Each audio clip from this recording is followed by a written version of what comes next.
आजचा दिवस फक्त दिनदर्शिकेवरचा एक अंक नाही. आज दिवस आहे अस्मितेचा, अभिमानाचा, ओळखीचा. आज दिवस आहे आपल्या श्वासात वसलेल्या भाषेचा, आपल्या माय मराठीचा. 27 फेब्रुवारी ज्ञानपीठ पुरस्कार विजेते, थोर कवी, नाटककार, साहित्य सम्राट वि.वा. शिरवाडकर, अर्थातच आपले सर्वांचे लाडके कुसुमाग्रज यांच्या जन्मदिनाचा हा सुवर्ण दिवस, जो आपण साजरा करतो मराठी भाषा दिन म्हणून. मराठी ही फक्त भाषा नाही, ही आईच्या अंगाई गीताची ऊब आहे, ही शिवरायांच्या रणगर्जनेची ज्वाला आहे.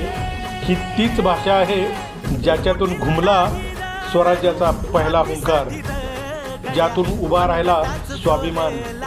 छत्रपती शिवाजी महाराज यांच्या शौर्याची गाथा मराठी शब्दांनीच जगभर पोचवली. मराठी म्हणजे संतांची परंपरा, संत ज्ञानेश्वर यांच्या ओव्या, संत तुकोबा यांचे अभंग, संत नामदेवांची भक्ती. या सर्वांच्या शब्दांनी महाराष्ट्राच्या मातीला पावन केलं. भाषेला केवळ संवादाचं साधन न मानता ती बनली आत्म्याचा आवाज.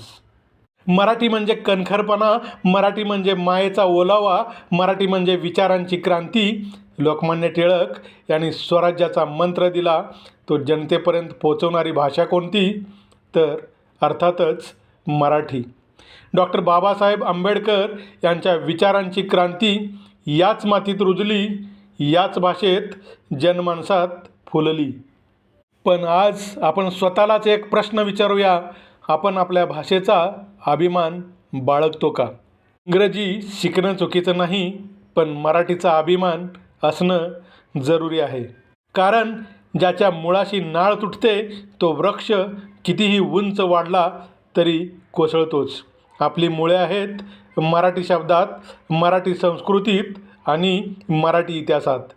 मराठी म्हणजे फक्त अक्षरांची रचना नाही, ती भावना आहे, ती नातं आहे, ते आपलंपण आहे. आई म्हणताना जी ओळ डोळ्यात येते ती मराठीतच.